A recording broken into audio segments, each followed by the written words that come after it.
नमस्कार दोस्तों, जय श्री श्याम। कैसे हैं? उम्मीद करता हूं आप अपने निवास स्थान के ऊपर स्वस्थ और मस्त होंगे, ऐसी आशा मैं मेरे ईश्वर से रखता हूं। मेरे दोस्तों, आज फिर एक नया वीडियो लेके मैं आपके सामने हाजिर हूं। आज का जो वीडियो है वो है संस्कृत विषय के लिए। जी हाँ, आज का वीडियो जो है वो संस्कृत रीट मेंस की कट ऑफ लगभग क्या रहने वाली है, इसकी चर्चाएं करने के लिए आज हम कुछ आंकड़े आपके सामने पेश करने वाले हैं। मेरे दोस्तों, सबसे पहले तो मैं आपसे निवेदन करना चाहूँगा, क्योंकि हो सकता है आपने बहुत सारे वीडियो देख लिए हों और अब आपको लगता हो कि इस वीडियो की क्या ज़रूरत है। तो ऐसे विद्यार्थियों से मेरा निवेदन है जो केवल इस बोर्ड को देख रहे हैं और इसका या तो स्क्रीनशॉट मार लेंगे या फिर इसको पॉज करके अपने अपने हिसाब से एक आइडिया लगा लेंगे और फिर किसी दूसरे वीडियो को देखने लग जाएंगे। मेरे दोस्तों, इस प्रकार से तो आपने हजारों वीडियो देख भी लिए होंगे, लेकिन अभी भी आपका मस्तिष्क ये जानना चाह रहा है कि कट ऑफ क्या रहेगी, क्योंकि आप अपने मस्तिष्क को कहीं एक जगह केंद्रित कर ही नहीं पा रहे हैं। क्यों नहीं कर पा रहे हैं? इन्हीं सब सवालों के जवाब के लिए मैंने ये वीडियो आपके सामने तैयार किया है। तो मैं फिर एक बार आपसे कहना चाह रहा हूँ, ये जो सामने आंकड़े बोर्ड पर आप देख रहे हैं, इनको आप तभी समझ पाएंगे जब आप इस वीडियो को पूरा सुनेंगे। पूरा सुनने का मतलब मेरा केवल मात्र एक ही उद्देश्य है कि आप जान पाएं मैं क्या कह रहा हूं और आप भी अपने मस्तिष्क के साथ अपनी आत्मा को समायोजित करते हुए ये जान सकें कि हाँ, वास्तविकता इसके बहुत नज़दीक रहने वाली है। तो चलिए वीडियो की शुरुआत करें। उससे पहले मैं एक निवेदन आपसे कर रहा हूं, यदि मेरे द्वारा बताई गई जानकारी आपको किसी भी प्रकार से सहयोगी साबित हो रही है और यह आपके काम की आपको यदि नज़र आ रही है, तो प्लीज़ मेरे इस चैनल को मुझे मोटिवेट करने के लिए सब्सक्राइब करिएगा, लाइक कीजिएगा और अपने उन तमाम यार दोस्तों मित्रों के पास पहुंचाइएगा जिन्हें शायद इसकी आवश्यकता हो। तो चलिए करते हैं शुरुआत संस्कृत रीट मेंस के कट ऑफ की। सबसे पहले तो मैं आपको कुछ बातें बताना चाहूँगा ताकि आप जान सके इस बात को कि हमारे रीट की संस्कृत की कट ऑफ कम क्यों रहेगी। कम का मतलब ये बिल्कुल ना समझें कि बहुत ही कम रहेगी। हाँ, ये मैं कह सकता हूँ आपकी कट ऑफ और विषयों के बजाय ऊपर ही रहने वाली है, लेकिन इतना भी ऊपर नहीं रह रही जितना इसकी हवाबाजी आप लोगों ने कर रखी है। और ये हवाबाजी की किसने है? ये आप ही लोगों ने की है, आप ही विद्यार्थियों ने की है। क्यों की है वही तो चर्चा करने वाले हैं हम। तो चलिए पहले तो हम चर्चाएं शुरू करते हैं। देखिए, आपके लेफ्ट और राइट साइड में मैंने कुछ अलग अलग आंकड़े पेश किए हैं और सामने ये जो बोर्ड भर रखा है ये भी आप समझने की कोशिश कर रहे होंगे क्या है। तो सबसे पहले आपके लेफ्ट साइड के अंदर एक पॉइंट लिखा हुआ है जहां नेगेटिव मार्किंग का जिक्र मैंने कर रखा है। क्या है ये नेगेटिव मार्किंग? मेरे दोस्तों, बहुत अच्छे से आपको पता होगा क्योंकि आपने बहुत लंबे समय से तैयारी की है और जी जान उसमें लगाई है साहब आपने। कईयों ने अपने घर छोड़े हैं, कईयों ने अपने बीवी बच्चों को छोड़ा है, कईयों ने अपने माता पिता को छोड़ा है और एक तपस्वी की जैसे दिन रात उन्होंने मेहनत करी है, क्योंकि इस बेरोजगारी के युग में किसी भी प्रकार से यदि हमें एक नौकरी रूपी सफलता मिल जाए तो जीवन थोड़ा आसान हो जाता है। यही सारी बातें आपके मस्तिष्क में घूम रही थी और आप पेपर देने के लिए अपने स्थान के ऊपर पहुंच गए थे। जब आप एग्जाम हॉल में बैठ रहे थे उस वक्त भी कहीं ना कहीं ये बातें आपके मस्तिष्क में चल रही थी। जैसे ही आपके सामने पेपर आया, आपने पेपर को 2 मिनट लगाया और उसे पूरा आंखों से निकाला और जैसे ही उसे पूरे आंखों से निकाला, आपके मन में, आपके आंखों के सामने एक ऐसी खुशी चमक उठी कि सभी विद्यार्थी, मोस्टली कहूँगा मैं, सभी का नाम इसलिए ले रहा हूँ, मोस्टली विद्यार्थियों ने समझ भी लिया कि पेपर तो आसान आया है और शायद इसके अंदर मेरी नियुक्ति मुझे प्राप्त हो सकती है। तो वो बहुत ज़्यादा अति उत्साहित हो गए उस वक्त। और इस चक्कर के अंदर जो सबसे नीचे का पॉइंट है, मैं पहले उसी की बात कर देता हूँ। इस चक्कर के अंदर ज़रूरत से ज़्यादा क्वेश्चन उन्होंने अटेंड कर लिए। जी हाँ, मेरी बात को ध्यान से सुनिएगा, ज़रूरत से ज़्यादा क्वेश्चंस आपने अटेंड कर लिए जिसकी कहीं ज़रूरत ही नहीं थी। ऐसा क्यों किया आपने? क्योंकि पेपर आपको आसान दिखाई दिया। ये बात सही है कि आपके पेपर का स्तर थोड़ा सामान्य से मुश्किल की ओर था, लेकिन मैंने यहाँ कहा सामान्य से मुश्किल की ओर। सामान्य पेपर देखने की वजह से आपके मस्तिष्क के अंदर कहीं सुपर ओवर कॉन्फिडेंस आ गया कि इस पेपर की कट ऑफ तो बहुत ज़्यादा जाने वाली है। और ऐसा इसलिए भी आपके मस्तिष्क में आया क्योंकि आप जानते थे कि हमारी सीटें भी ज़्यादा नहीं हैं। यहाँ मैंने लेफ़्ट साइड में लिखा है कि आपकी सीटें कितनी हैं। तकरीबन 1808 सीटें हैं आपकी। ये टोटल सीटें हैं 1808, जिसमें से 1332 सीटें तो आपके नॉन टीएसपी की हैं और 476 सीटें जो हैं टीएसपी की हैं। तो आपके मन में कहीं ना कहीं ये आ गया कि हमारी सीटें कम हैं, इसलिए हमें ज़्यादा क्वेश्चंस अटेंड करने होंगे। बस यही आप मात खा गए और कोई कारण नहीं है मेरे दोस्तों। नेगेटिव मार्किंग एक ऐसी चोट देती है प्रतियोगी परीक्षाओं के अंदर जिससे अच्छे अच्छे महारथी घायल हो जाते हैं। और आप में से कईयों के साथ ऐसा हुआ है, लेकिन कुछ इस बात को उजागर कर रहे हैं और कुछ ही मन दबा के घूम रहे हैं और एक झूठा ढोल बजा रहे हैं कि मेरे तो 120 क्वेश्चन सही हैं। अरे यार, ज़रा सोचो इस बात को।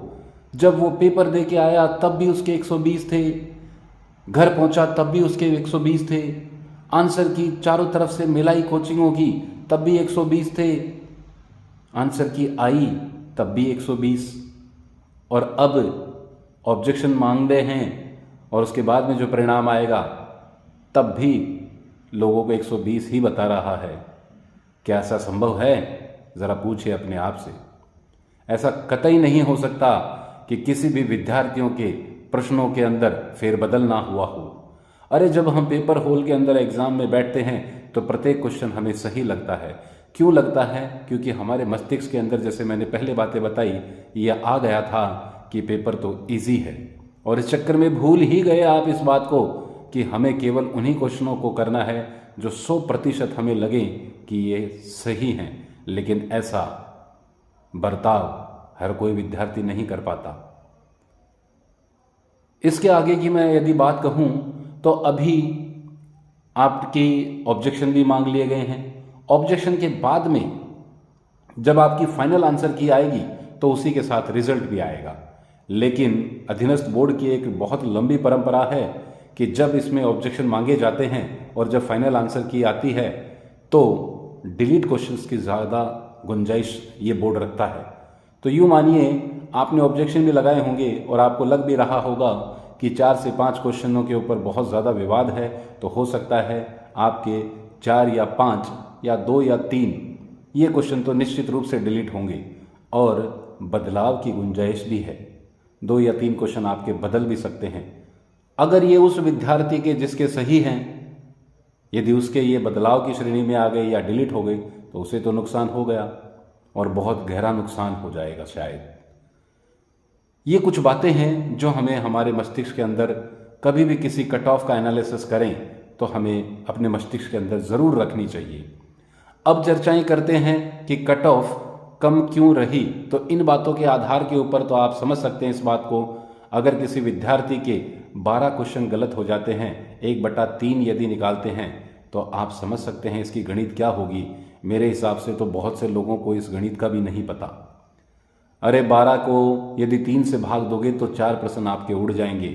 उन 4 प्रश्नों को माइनस भी तो करो यार। लेकिन बहुत से विद्यार्थी अभी भी ये खेल नहीं जानते। वो तो बस अड़े हुए हैं कि नहीं हमारे इतने क्वेश्चन सही हैं। नहीं है मेरे दोस्त, नहीं हो सकते। बदलाव तो निश्चित रूप से आया होगा, लेकिन आप उसे स्वीकार नहीं कर रहे। अगर स्वीकार कर लेंगे तो वास्तविकता सभी के सामने प्रकट हो जाएगी। अब दूसरी बात और मैं आपको कहना चाहूँगा, उसके ऊपर भी ध्यान लगाइएगा। देखिए आपका जो पेपर था, ये सभी पेपर जितने भी लगे हैं, इनमें सब में जो पेपर आया है, एक पार्ट जीके का आया है, एक पार्ट आपके सब्जेक्ट का आया है और एक तीसरा पार्ट भी मैं ध्यान दिलाऊंगा आप लोगों का। तीसरा पार्ट भी आया है जिसके अंदर साइकोलॉजी, टीचिंग मेथड और कंप्यूटर आया है। आसान तो आप लोगों ने इसलिए मान लिया क्योंकि आपका सब्जेक्ट का पेपर आसान आ गया, लेकिन मत भूलो मेरे दोस्तों, जीके का पेपर तो लगभग सभी विषयों का एक जैसा रहा है। और पार्ट सी जिसकी मैंने बात करी है वो कंप्यूटर, साइकोलॉजी और टीचिंग मेथड, मैं नहीं समझता 15 क्वेश्चन इसमें से आए हैं। कोई भी विद्यार्थी आपको मिलेगा कि मेरे 15 में से 15 सही हो रहे हैं, नहीं हुआ है मेरे दोस्तों। अब आपका ध्यान मैं आकर्षित करवाना चाहूंगा उस ओर जहां जरूर आप मेरी बात से सहमत होंगे, तो चलिए उसकी भी चर्चा कर लेते हैं। पहला पार्ट है आपका जीके। जीके में 65 क्वेश्चंस आपके आए थे, आप सभी जानते हैं इस बात को।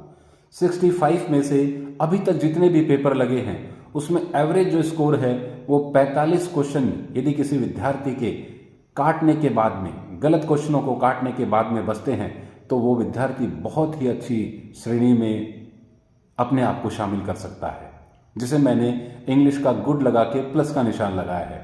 तो ये 45 क्वेश्चन उस विद्यार्थी के लिए मैंने यहाँ पर प्रदर्शित किए हैं जिसका बहुत अच्छा पेपर गया है और काटने पीटने के बाद में उसके 45 क्वेश्चन शेष रह गए। एवरेज विद्यार्थी प्रत्येक विषयों के अंदर 38 से 40 के अंदर आ रहे हैं, तो आप भी इसी श्रेणी में आएंगे, कोई विशेष श्रेणी आपके लिए स्थापित नहीं की गई है। तो 45 क्वेश्चंस करने वाला विद्यार्थी गुड की श्रेणी में है और 38 क्वेश्चन एक एवरेज विद्यार्थी करता है। लेकिन मेरे दोस्तों, जो सिलेक्शन के दायरे में आ रहा है, यदि उस विद्यार्थी के 42 क्वेश्चन काटने पीटने के बाद में शेष बचते हैं तो किसी प्रकार का उसे खतरा नहीं है, 100% उसने एक पड़ाव पार कर लिया है। और 42 क्वेश्चन आपके यदि बच रहे हैं तो आप जीके के अंदर 100% सुरक्षित हो गए हो। दूसरा पार्ट आपका बी है, सब्जेक्ट का है। माना पेपर आपका आसान आ गया, इसलिए अगर किसी विद्यार्थी ने 58 क्वेश्चन कर दिए हैं काटने पीटने के बाद में, जो कि संभव हो पा रहा है आपके इस पेपर के अंदर, वो बहुत ही अच्छी स्थिति के अंदर है, कोई उसको हिलाने वाला नहीं है। एवरेज विद्यार्थी इसके अंदर 47 क्वेश्चन के आसपास कर पा रहे हैं, जैसा मैंने जाना है अब तक। लेकिन यहाँ सेलेक्ट होने वाले विद्यार्थी के यदि 55 क्वेश्चन काटने पीटने के बाद में शेष बचते हैं तो उसे कोई भी नहीं हिला सकता। अपने दस्तावेजों को तैयार रखे, जल्द ही आपको नियुक्ति मिलने वाली है।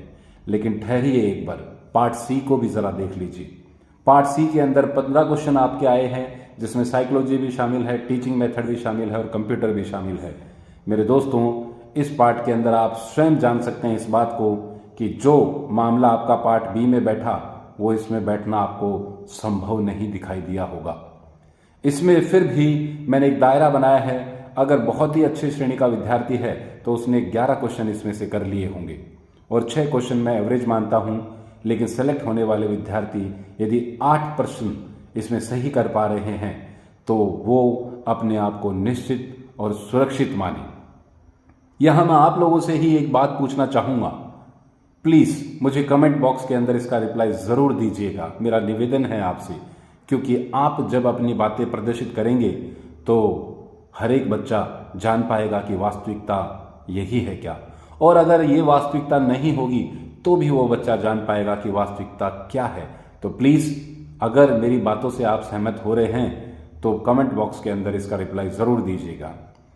अब मेरा सवाल ये है कि जो सेलेक्ट के दायरे में मैंने पहले पार्ट में 42 क्वेश्चन बताए हैं, दूसरे पार्ट में 55 क्वेश्चन बताए हैं और तीसरे पार्ट में 8 क्वेश्चन बताए हैं, क्या इससे ज्यादा नंबर प्रत्येक विद्यार्थी 1808 ला सकते हैं क्या?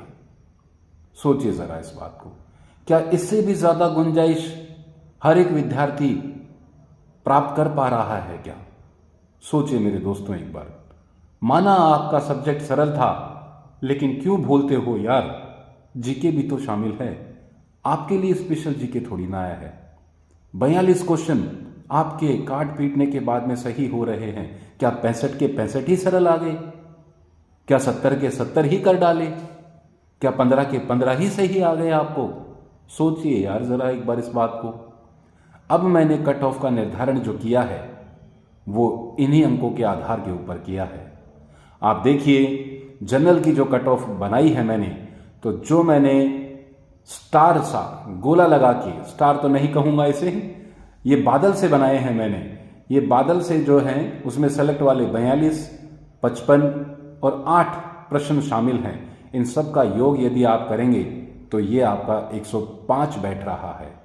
मुझे नहीं लगता किसी भी तरीके से 105 अंक प्रश्नों के रूप में अगर किसी विद्यार्थी के जनरल के सही हो रहे हैं तो उसे किसी भी प्रकार की चिंता करने की आवश्यकता है। मत करिए मेरे दोस्त चिंता, इससे ऊपर आपकी कट ऑफ नहीं जाएगी। आप मुझसे ये सवाल कर सकते हैं, सर ये कट ऑफ तो बहुत कम है। अरे यार, किसने बनाया है इसे कम? आप लोगों ने ही तो बनाया है। आप बोलेंगे सर इससे ज्यादा बहुतों के नंबर आ रहे हैं। कितनों के नंबर आ रहे हैं मैं पूछना चाहता हूं आपसे? इससे ज्यादा 100 के, 200 के, 300 के। अरे गिनती तो करके देखो, आपको ये गिनती पूरी नहीं होगी आपसे। क्या इससे ज्यादा अंक किसी विद्यार्थी के नहीं आ सकते? आप ये पूछ सकते हैं मुझसे। बिल्कुल आ सकते हैं, इससे ज्यादा आ भी रहे हैं। किसी के 110 आ रहे हैं, किसी के 115 क्वेश्चन भी सही हो रहे हैं, किसी के हो सकता है 120 भी सही हो जाएं और 125 भी सही हो जाएं। लेकिन क्या सभी के ऐसे हो रहे हैं? मैंने देखिए गुड की श्रेणी में लिखा है 45 क्वेश्चन, 58 क्वेश्चन, 11 क्वेश्चन, ये हो सकते हैं। इनको भी आप जोड़ लीजिए एक बार, ये भी तकरीबन 114 के आसपास बन रहे हैं, 114 ही बन रहे हैं। तो वो भी तब बन रहे हैं जब 70 में से मैंने 58 क्वेश्चन किसी के सही कर दिए। अरे भैया, ये वो विद्यार्थी है जो टॉपर रहेंगे आपके। लेकिन टॉपर विद्यार्थी कभी मेरिट नहीं बनाता है। मेरिट तो जो अंतिम विद्यार्थी आपके आंकड़ों के आधार के ऊपर चयन की सीमा को छू पाएगा, उसे मेरिट कहते हैं यार। तो मेरा निवेदन है आपसे, आप किसी भी प्रकार की चिंता ना करें, कोई भी तनाव अपने मस्तिष्क के ऊपर ना रखें। यही आपकी कट ऑफ रहने वाली है, क्योंकि सबसे बड़ा कारण आपकी नेगेटिव मार्किंग है। और मेरे दोस्तों जरा याद करो, रीट क्वालिफाई के लिए ही 60% का दायरा रखा गया था, 55% का दायरा रखा गया था। वहां तो नहीं आ रहे थे यार लोगों के नंबर, वरना तो सबकी ही रीट हो जाती। फिर दूसरी बात, मत भूलो इस बात को, पेपर आपका इजी टू मॉडरेट है। इजी को छोड़ने के बाद में मॉडरेट के ऊपर भी ध्यान लगाओ। मॉडरेट आपके लिए एक फाटक है जो रोकने के लिए कह रहा है, लेकिन आप रुके ही नहीं। प्रत्येक विद्यार्थी ने लालच में आके 120, 125, 130 क्वेश्चन कर डाले। शायद कुछ तो ऐसे महान लोग भी होंगे कि 148 या 150 तक भी अपना पेन नहीं रोका होगा। तो क्या उसका नुकसान उसे नहीं उठाना पड़ेगा? रिजल्ट आने दीजिए, पता चल जाएगा। शायद सिलेक्शन हो जाता अगर अपने कलम को रोक लेता तो, लेकिन नहीं रोक पाते हैं जनाब, हर कोई नहीं कर पाता है ऐसा। अब आपकी कट ऑफ इससे भी कम रह सकती है। जी हाँ, मैं ये कह रहा हूं आपको, आपकी कट ऑफ इससे भी कम रह सकती है। उसका कारण क्या होगा? उसका कारण फर्स्ट ग्रेड का रिजल्ट तो मैं नहीं मानता, लेकिन यदि सेकंड ग्रेड का रिजल्ट आपका आ जाए जल्दी तो निश्चित रूप से आपकी कट ऑफ के ऊपर फर्क पड़ सकता है। क्योंकि आप जानते हैं, आप संस्कृत के विद्यार्थी हैं तो आप अच्छे से जानते हैं सेकंड ग्रेड में अच्छी खासी संख्या है आपके विषय की। फर्स्ट ग्रेड में तो नहीं है, 200 सीट भी नहीं है शायद, लेकिन सेकंड ग्रेड के अंदर सेकंड ग्रेड के अंदर आपकी अच्छी खासी संख्या है। तो यदि सेकंड ग्रेड का रिजल्ट आपका आ जाता है तो आपकी कट ऑफ इससे भी नीचे चली जाएगी। लेकिन मैं समझता हूं इतने नंबर जिस विद्यार्थी के आ रहे हैं वो आराम से अपने आप को सुरक्षित माने। चलिए अब कट ऑफ भी बता देते हैं सभी कैटेगरी वाइज। जनरल की 105 यदि अंक आ रहे हैं, किसी प्रकार की चिंता नहीं करनी है उस विद्यार्थी को, 100% उसका सिलेक्शन होने वाला है। ओबीसी के मेरे भाई बहन यदि 103.5 मैंने पॉइंट में प्रदर्शित किया है, क्योंकि ज़्यादा गैप नहीं रखा है मैंने जनरल ओबीसी के अंदर, फिर भी 103.5 यदि किसी भाई बहन के आ रहे हैं, निश्चित रूप से सफल हो गए हैं आप, किसी प्रकार की चिंता नहीं करनी है आपको। ईडब्ल्यूएस और एमबीसी को मैंने लगभग समान ही रखा है, क्योंकि आपकी पोस्टों की संख्याएं लगभग समान सी ही हैं। एमबीसी की थोड़ी सी कम रहती हैं, तो 99 से 100 प्रश्नों की संख्या बताई है मैंने। ईडब्ल्यूएस की 100 हो सकती है, एमबीसी की 99 हो सकती है। SC के मेरे भाई बहनों से कहना चाहूँगा, यदि 95% सॉरी माफ़ कीजिएगा, यहाँ पर प्रतिशत का नाम ले लिया, 95% यदि आपके सही हो रहे हैं, कागज़ रेडी रखो और स्कूल भी नज़दीकी मिल जाएगी आपको, कहीं दूर नहीं जाना पड़ेगा। ST के विद्यार्थियों के लिए 91 नंबर दिए हैं मैंने। कोई सोचे 91 नंबर क्यों दे दिए, ST को बहुत कम दे दिए। अरे भाई साहब आ जाओ एक बार वापस सारणी के ऊपर। देखिए जहाँ पर मैंने एवरेज नंबर जो दिए हैं 38 फर्स्ट पार्ट के अंदर जीके में, 47 सब्जेक्ट के अंदर एवरेज, और 6 क्वेश्चन पार्ट सी के अंदर, यदि इन सबको आप जोड़ोगे तो इनका योग आपको 91 नजर आएगा। और ये मैं समझता हूँ बहुत ही एक सुरक्षित प्रश्नों का अंक है। निश्चित रहिए आपकी कट ऑफ यही रहने वाली है। हाँ, आप मान सकते हैं इस बात को, क्योंकि ये हवा दूर नहीं होगा। ये हवा तब तक दूर नहीं होगा जब तक रिजल्ट नहीं आ जाता। एक बात और बताने वाला हूं, लेकिन उससे पहले मेरे जो TSP के भाई बहन हैं, आपकी 476 सीटें हैं। अगर जनरल के विद्यार्थी 88 अंक प्रश्नों के रूप में प्राप्त कर रहे हैं, किसी प्रकार की चिंता नहीं करनी है, आपका चयन हो गया है। SC के विद्यार्थी 82 प्रश्न यदि काट पीटने के बाद में शेष बचते हैं, आपका निश्चित रूप से सिलेक्शन है, किसी प्रकार की चिंता नहीं करनी है आपको। और ST के भाई बहनों से कहना चाहूँगा, 80 प्रश्न यदि काट पीट के आपके बच रहे हैं तो मस्त हो जाइए और स्वस्थ तो रहिएगा। ये आपकी कट ऑफ रहने वाली है। फिर भी मैं वापस बोल रहा हूँ इस बात को, बार बार बोलता हूँ इस बात को, कि आप यूँ मानेंगे कि कट ऑफ कम रहेगी। साहब फर्स्ट ग्रेड का रिजल्ट आया है, अभी 2 रिजल्ट आ गए हैं। एक बायो का रिजल्ट आया है परसों और एक आज फिजिक्स का रिजल्ट आया है। कट ऑफ देख ली होगी आपने, आपकी सीटों से कम ही सीटें हैं वहाँ, तो वहाँ तो नहीं बढ़ी। वहाँ भी लोगों ने बहुत कट ऑफ बताई थी, और एक कैटेगरी की तो शायद मिनिमम क्वालिफाई पूरी नहीं कर पाए तो सीटें खाली रह गई हैं। तो ST कैटेगरी की सीटें खाली रह गई हैं क्योंकि 35% का और 30% का एक क्राइटेरिया बनाया गया था। तो कुल मिला के मैं आपसे यही कहना चाहूँगा मेरे दोस्तों, किसी प्रकार के चिंता नहीं करनी है, किसी प्रकार के दबाव में नहीं आना है, किसी भी प्रकार से अपने आप को निराश नहीं करना है। आप मस्त रहिए, स्वस्थ रहिए। श्री श्याम की कृपा रही तो निश्चित रूप से आपको आपकी नौकरी प्राप्त हो गई है, और निकट भविष्य के अंदर बहुत सी खुशियां आपके घर पे आने वाली है। इसी बात के लिए मैं एक मंत्र बोल रहा हूं आप लोगों के लिए, क्योंकि आप शायद समझ पाएंगे इस मंत्र का अर्थ। और जिस भाई के ये अर्थ समझ में नहीं आए, बार बार सुनिएगा उसको, बार बार सुनिएगा, जब तक नहीं पता चल जाए उसका भाव तब तक सुनते रहिएगा। और जिन्हें समझ में आ गया वो जान पा रहे हैं कि हमारे घर में किसका प्रवेश होने वाला है। तो मैं कुछ पंक्तियां आपके सामने पेश कर रहा हूं। विष्णु प्रिय नमस्तुभ्य, नमस्तुभ्य जगदते, आत्रहत्रि नमस्तुभ्य, समृद्धु करु मे सदा।